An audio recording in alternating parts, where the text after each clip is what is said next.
بسم اللہ الرحمن الرحیم۔ پیارے بچوں السلام علیکم۔ کلاس 8 میں ہم اردو میں حصہ الف پڑھ چکے ہیں۔ حصہ الف سے ہمارے ہاں 2 اسباق شامل تھے۔ سب سے پہلے ہم نے اخلاق نبوی پڑھا، پھر اس کا تحریری کام بھی الحمدللہ کور ہو گیا۔ اس کے بعد اسلام میں گداگری کی مذمت وہ بھی ہم نے پڑھ لیا اور اس کا بھی تحریری کام کل مکمل ہوا۔ آج ہم حصہ جیم میں سے پڑھنے جا رہے ہیں۔ حصہ جیم جو ہمارے ہاں نظم اور غزل پر مشتمل ہوتا ہے، یہ حصہ تو یہ حصہ ہم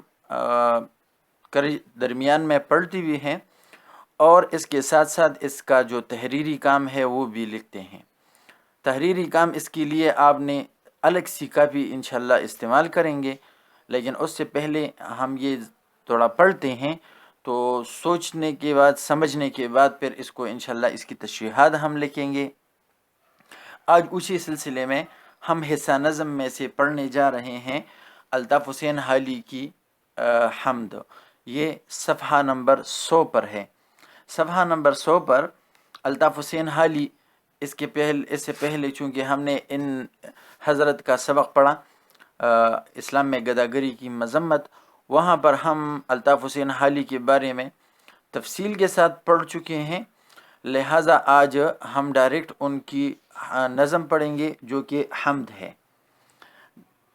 نظم حمد کی لفظ معنی ہے تعریف، اور لیکن جب ہم اس کو اصطلاح میں استعمال کرتے ہیں علم و ادب، اردو ادب میں خصوصی طور پر استعمال کرتے ہیں، تو حمد سے مراد وہ نظم کہلاتی ہے جس میں اللہ تبارک و تعالی کی شان، ان کا مرتبہ، ان کی بڑائی، ان کی عظمت، ان کی جاہ و جلال اور ان کی نعمتوں کا ذکر ہو۔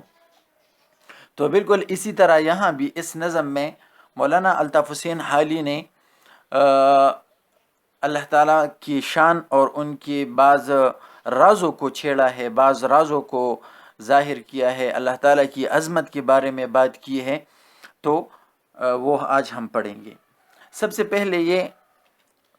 پہلے تو میننگز کی طرف، تشریحات کی طرف جانے سے پہلے تو یہ جو بھی نظم ہوتی ہے یا جو بھی غزل ہوتی ہے تو اس کے مختلف حصوں کے مختلف نام ہوتے ہیں۔ مثلا آپ نے 7 میں بھی پڑھا تھا کہ نظم کے پہلے شعر کو مطلع کہا جاتا ہے، یہاں پر درج بھی ہے، تو یہ اس نظم کا پہلا شعر ہے یہ والا، تو اس کو اردو قواعد میں مطلع کہا جاتا ہے۔ یہ آپ کی جنرل نالج کا بھی حصہ ہے اور اس کے ساتھ ساتھ یہ آپ کی MCQs میں یہ آتا رہتا ہے کہ نظم کے پہلے شعر کو ڈیش کہا جاتا ہے، پھر آپ کو آپشنز دیے جاتے ہیں۔ اچھا جی، پہلے شعر کو مطلع کہا جاتا ہے۔ آخری شعر جس میں کبھی کبھار شاعر حضرت اپنا نام بھی درج کرتا ہے، اپنا تخلص لاتا ہے، اس کو مقطع کہتے ہیں، جو غزل یا نظم کا آخری شعر کہلاتا ہے۔ بالکل اسی طرح جو درمیانی یعنی مطلع اور مقطع کے درمیانی اشعار جو ہوتے ہیں ان کے 2 نام ہیں، ایک ان کو ابیات کہا جاتا ہے، یہاں پر یہ ابیات، ابیات بیت کی جمع ہے، بیت شعر کو کہتے ہیں، تو ابیات بھی کہا جاتا ہے اور شکمی اشعار بھی کہا جاتا ہے۔ فارسی زبان میں شکم جو ہے یہ پیٹ کو کہتے ہیں، پیٹ انسانی جسم کے بالکل درمیان میں ہوتا ہے، بالکل اسی طرح یہ چونکہ نظم کے درمیانی اشعار ہوتے ہیں تو اس وجہ سے اس کو شکمی اشعار کہا جاتا ہے۔ اچھا جی، میننگز کی طرف آتے ہیں، تشریحات کی طرف آتے ہیں۔ مولانا الطاف حسین حالی مطلع میں پہلے شعر میں کہتے ہیں کہ قبضہ ہو دلوں پر کیا اور اس سے سوا تیرا، ایک بندہ نا فرما ہے حمد سرا تیرا۔ شاعر کہتے ہیں کہ اے اللہ سارے لوگوں کے دلوں پر تیرا قبضہ ہے، قبضہ ہو دلوں پر، سارے لوگوں کے دلوں پر تیرا قبضہ ہے، اور اس سے سوا تیرا یعنی کیا اس کے علاوہ مجھے کسی بات کا پتہ نہیں، یا مطلب یہ کہ جب مجھے اس بات سے پتہ چلا کہ اے اللہ تم سارے لوگوں کے دلوں پر آپ کا کنٹرول ہے، آپ کا قبضہ ہے، آپ کے اختیار میں سارے لوگوں کے دل ہیں، تو اس بات کا مجھے کس طرح پتہ چلا؟ ایک بندہ نافرما کے لفظی معنی ہے گناہگار بندہ، خطاکار بندہ، لیکن یہاں پر بندہ نافرما سے مراد الطاف حسین حالی خود کو مخاطب کرتے ہیں کہ میں جو ایک بندہ نافرما ہوں، حمد سرا تیرا، میں تیری حمد بیان کر رہا ہوں، تیری تعریف کر رہا ہوں، تو مجھے کس طرح پتہ چلا کہ سارے لوگوں کے دلوں پر تیرا قبضہ ہے؟ اس لیے کہ مجھ جیسے نافرمان بندے کو تو نے اپنی تعریف کرنے کی توفیق دے دی۔ یہ لفظی معنی اچھی طرح ذہن نشین کرتے جائیں۔ شاعر کہتے ہیں کہ قبضہ ہو دلوں پر کیا اور اس سے سوا تیرا، اے اللہ مجھے سارے لوگوں کے دلوں پر تیرا قبضہ ہے، اور اس بات کا مجھے کس طرح پتہ چلا کہ ایک بندہ نافرما ہے حمد سرا تیرا، کہ مجھ جیسے نافرمان اور گناہگار بندے کو تو نے اپنی تعریف کرنے کی توفیق دے دی۔ کیونکہ جو کسی کا نافرمان بندہ ہوتا ہے نا تو اس پر نوازش اور عنایات نہیں کرتا، لیکن اے اللہ چونکہ تو تو بالکل ایک الگ ذات ہے، تو صمد ذات ہے، بے پرواہ ذات ہے، ان چیزوں کی بالکل کوئی پرواہ نہیں کرتا، تو بڑا مہربان ذات ہے، تو گناہ کے ساتھ ساتھ تو اپنی عبادت اور اپنی تعریف کی بھی توفیق بخشتا ہے۔ تو اے اللہ مجھے کس طرح پتہ چلا کہ اس طرح پتہ چلا کہ مجھ جیسے نافرمان اور گناہگار بندے کو تو نے اپنی تعریف کرنے کی، حمد بیان کرنے کی توفیق دے دی۔ اس سے مجھے پتہ چلا کہ یہ سارے لوگوں کے دل کسی اور کے نہیں بلکہ اے اللہ تیرے اختیار میں ہے۔ اور یہاں پر ایک اور بڑی زبردست اور لطیف بات کا الطاف حسین حالی نے اشارہ دیا ہے، وہ یہ کہ جو بندہ اللہ کے جتنے قریب ہوتا جاتا ہے اتنا ہی وہ اپنے آپ کو کمتر اور خاکسار اور گناہگار سمجھتا ہے۔ یہاں پر بندہ نافرما سے پتہ چلتا ہے، حالانکہ مولانا الطاف حسین حالی بہت بڑے عالم ہیں، اردو ادب کے علاوہ بھی ان کی دینی خدمات بہت زیادہ ہے، کئی علمی نکات کا انہوں نے ازالہ کیا ہے، ظاہر کیے ہیں، لیکن اس کے باوجود وہ اپنے آپ کو بندہ نافرما کہہ کر مخاطب کرتا ہے۔ تو یہ ہمارے لیے بھی ایک درس ہے کہ ہم اللہ تعالیٰ کی کتنے بڑے عبادت گزار کیوں نہ بن جائیں، لیکن پھر بھی اپنے آپ کو خطاکار اور گناہگار اور سب سے کمتر بندہ سمجھنا چاہیے۔ دوسرے شعر میں شاعر نے ایک بڑی زبردست بات کہی ہے، کہتے ہیں گو سب سے مقدم ہے حق تیرا ادا کرنا، بندے سے مگر ہوگا حق کیوں کر ادا تیرا۔ شاعر نے ایک زبردست بات کہی ہے، پہلے یہ لفظی معنی ذرا سیکھ لیں۔ گو کی معنی ہے اگرچہ، گو اگرچہ، مقدم کی معنی ہے پہلا، یعنی جو کام ہم سب سے پہلے کرتے ہیں یا جو سب سے ضروری ہوتا ہے، جو سب سے لازم ہوتا ہے، جس طرح اخلاق نبوی بالکل فرسٹ لائن میں یہ لفظ گزرا ہے، تو مقدم مین پہلا۔ حق، یہاں پر حق سے مراد ہے عبادت، اللہ کا ہمارے اوپر کیا حق بنتا ہے؟ عبادت۔ تو یہاں پر یہ حق مراد، حق کا اپنا معنی ہے حصہ، تو جس طرح ہم وہ حقوق اللہ اور حقوق العباد کہتے ہیں، تو اسی طرح اللہ تعالیٰ کا ہمارے اوپر حق کیا ہے؟ عبادت۔ تو اس حق سے مراد ہے عبادت، بندے سے مگر ہوگا حق کیوں کر ادا تیرا، تو اس حق سے بھی مراد ہے عبادت۔ اب میننگس اور تفصیل کی طرف آتے ہیں۔ الطاف حسین حالی کہتے ہیں کہ دیکھو اگرچہ ہماری اوپر سب سے پہلے، سب سے لازمی، سب سے ضروری چیز جو ہے وہ کیا ہے؟ وہ ہے اللہ تعالیٰ کی عبادت کرنا۔ ہماری اوپر سب سے لازمی چیز ہے اللہ کی عبادت کرنا۔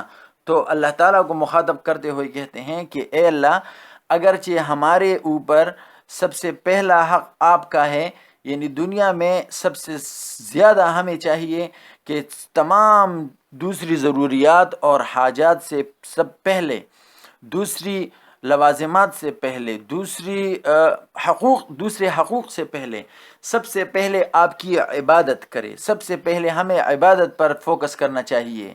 لیکن ایک زبردست نقطہ یہاں پر چھیڑا ہے، وہ یہ کہ بندے سے مگر ہوگا حق کیوں کر ادا تیرا، کہ ایک بندہ جو انسان، جو فرشتہ ہو، جو ایک ولی اللہ ہو، ایک پیغمبر کیوں نہ ہو، لیکن ایک بندہ کبھی بھی تیری عبادت کا حق ادا نہیں کر سکتا۔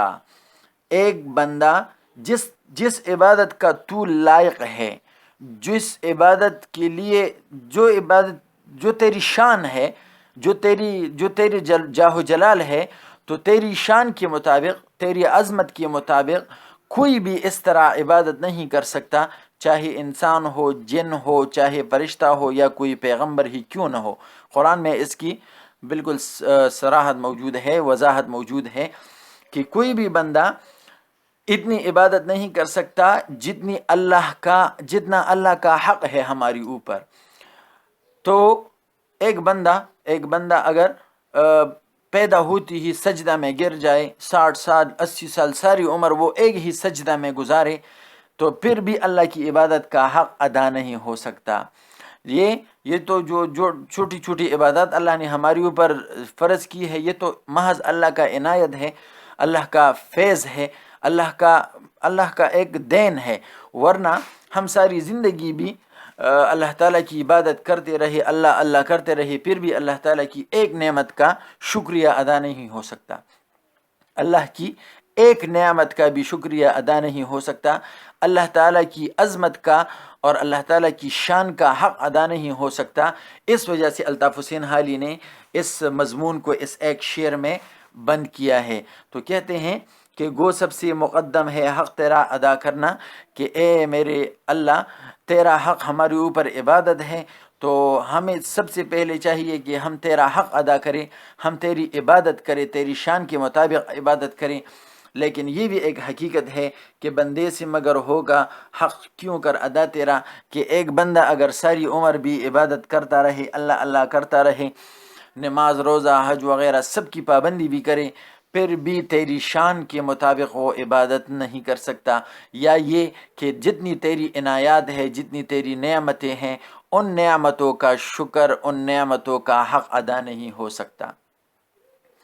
تیسرے شعر میں شاعر نے ایک بہت پیاری بات چھیڑی ہے، کہتے ہیں محرم بھی، سب سے پہلے یہ لفظی معنی سیکھ لیں۔ یہاں پر یہ لفظ ہے محرم، اس کا بالکل شعر کے اپوزٹ، اسی شعر میں اس کا اپوزٹ آیا ہے نامحرم۔ محرم اور نامحرم، محرم عام شرعی اصطلاح میں تو ان رشتوں کو کہتے ہیں جن کے ساتھ عورت کا نکاح کبھی بھی جائز نہیں ہو سکتا، مثلا جو ہے باپ ہے، بیٹا ہے، بھائی ہے، وغیرہ وغیرہ اس طرح۔ تو اسی طرح جو سوتیلا بائی ہے، سوتیلا بیٹا ہے، اسی طرح رضائی بائی ہے۔ تو یہ بعض رشتے ہیں جن کے ساتھ کبھی بھی زندگی میں نکاح جائز نہیں ہو سکتا، تو دینی اور شرعی اصطلاح میں ایسے رشتے کو محرم کہا جاتا ہے۔ اس کا اپوزٹ آتا ہے نامحرم۔ نامحرم ہر وہ رشتہ جن کے ساتھ زندگی میں کبھی بھی رشتہ کرنا اور کبھی بھی نکاح کرنا جائز ہو، اس کو نامحرم۔ لیکن یہاں پر نظم کو اور مولانا الطاف حسین حالی کے اس بیان کی اور کلام کے مطابق محرم سے یہاں مراد ہے خبردار بندہ، یعنی جس سے بندہ واقف ہو۔ تو اس ضمن میں نامحرم سے مراد بے خبر ہوگا یا ناواقف ہوگا۔ اچھا جی، یہاں پر یہ لفظ ہے یاں، قدیم اردو میں لفظ یاں استعمال ہوتا تھا، اس کی جگہ اب استعمال ہوتا ہے یہاں۔ یہاں سے مراد ہے دنیا میں۔ بید سے مراد ہے راز، اور کھلا یہ راز کی معنی میں آیا ہے، یعنی راز کھلنا۔ یہ تو اس کے لفظی معنی ہے۔ لفظی ترجمہ اگر ہم اس کا کرنا چاہے تو ہم کہیں گے کہ شاعر کہتے ہیں کہ اے اللہ، جو تیری ذات سے جو واقف بندہ ہے یا جو نا واقف بندہ ہے، محرم بھی ہو ایسا ہے جیسا نہ ہے نا محرم، یعنی جو خبردار ذات ہے، خبردار انسان ہے، خبردار بندہ ہے، وہ بھی ایسا ہی ہے جیسا کہ نامحرم یعنی جیسا کہ ناواقف بندہ ہے۔ کیوں؟ کیونکہ کچھ نہ کہہ سکا جس پر یا بیت کو لا تیرا، کیونکہ دنیا میں کوئی بھی آپ کی شان کے مطابق آپ کے بارے میں کچھ نہیں کہہ سکتا۔ یہ تو اس کے لفظی معنی۔ تفصیل اس کی یہ ہے، تفسیر اس کی یہ ہے، وضاحت یہ کہ اللہ تعالی شاعر کہتے ہیں کہ اے اللہ ایک بندہ ہے جو تیری ذات سے واقف ہے۔ فرض کرے ہم اللہ والے بندے کہیں گے، جو اللہ کے دوست ہوتے ہیں، ولی اللہ ہوتے ہیں، جو پیغمبر حضرات ہوتے ہیں، تو یہ ایسے لوگ ہیں جو اللہ کی ذات سے واقف ہیں، لیکن وہ بھی ایسی ہے کہ جو ناواقف ہے، یعنی جو بے خبر ہے۔ کیا مطلب؟ یعنی اللہ تعالیٰ کی ذات کے بارے میں جو حرف آخر ہے، آخری بات ہے، وہ کوئی بھی بیان نہیں کر سکتا، بلکہ جتنی بھی پیغمبر آئے ہیں یا جو بھی صوفیاء ہے، جو بھی اللہ والے بندے ہیں، تو وہ اللہ کی ذات کے بارے میں کچھ نہیں بتا سکتی، بلکہ اللہ کی صفات کو بیان کر کے اللہ کی بڑائی اور عظمت ہمیں بیان کرتے ہیں۔ تو شاعر بھی کہتے ہیں کہ اللہ کی ذات کے بارے میں حتمی فیصلہ کوئی نہیں کر سکا کہ اللہ کی ذات کیسی ہے، بس یہ کہ ہم اب اللہ تعالیٰ کی ذات کو اللہ تعالیٰ کی صفات سے پہچان سکتے ہیں۔ تو اس وجہ سے ایک بندہ اگر اللہ کی ذات سے واقف ہو تو وہ بھی بیان نہیں کر سکتا، اور جو ناواقف ہے تو وہ تو ویسی بھی ناواقف ہے۔ تو اس وجہ سے کہتے ہیں کہ محرم بھی ہے ایسا ہی جیسا کہ ہے نامحرم، یعنی جو اللہ کی ذات سے واقف ہے وہ بھی ایسا ہے کہ جو ناواقف ہے، یعنی اللہ کی ذات کے بارے میں ڈیٹیل کے ساتھ اور تفصیل کے ساتھ کسی کو بھی پتہ نہیں۔ پیغمبروں نے بھی اگر بعض پیغمبروں نے اللہ سے بات کی ہے، بعض پیغمبروں کے پاس اللہ تعالیٰ کی وحی آتی ہے، اللہ تعالیٰ کے پیغام آتے ہیں، لیکن پھر بھی وہ اللہ کو دیکھ نہیں سکے ہیں۔ کچھ کہہ نہ سکا جس پر یا بیت کو لا تیرا۔ اور اگر کسی پر اللہ تعالیٰ کا کوئی معجزہ، اللہ تعالیٰ کا کوئی کرشمہ ظاہر ہو گیا ہے، تو اس کے پاس وہ الفاظ، وہ انداز اور وہ لہجہ نہیں ہے، وہ علم نہیں ہے جو اللہ کے بارے میں ہمیں بتا سکے۔ جس طرح قرآن کریم میں ہے کہ اگر یہ ساری جنات اور سارے انسان اور فرشتے اور جو پیغمبر ہے اللہ تعالیٰ کی تعریف کرتے لکھتے جائیں، یہ جتنی بھی سمندر ہے یہ انک بن جائے، اور جتنے درخت ہے قلم بن جائے، تو انک ختم ہو جائے گا، قلم ٹوٹ جائیں گے، لوگ تک جائیں گے، فرشتے تک جائیں گے، لیکن پھر بھی اللہ تعالیٰ کی تعریف اور اللہ تعالیٰ کی صفات اور ان کی جو کرامات ہے، کرشمے ہیں، وہ کبھی بھی ختم نہیں ہو سکیں گے۔ تو شاعر نے ایک زبردست انداز میں اللہ تعالیٰ کی یہاں پر تعریف کی ہے کہ ایک بندہ اللہ تعالیٰ کی ذات سے واقف ہے یا ناواقف ہے، تو دونوں اللہ کے بارے میں کچھ نہیں بتا سکتے، کیونکہ ایک کے پاس وہ الفاظ اور وہ زبان اور وہ طاقت نہیں اور کہ وہ بیان کر سکے، اور دوسرا جو ہے وہ تو ناواقف ہے، تو وہ اپنی بے خبری کی وجہ سے کچھ نہیں بیان کر سکتا۔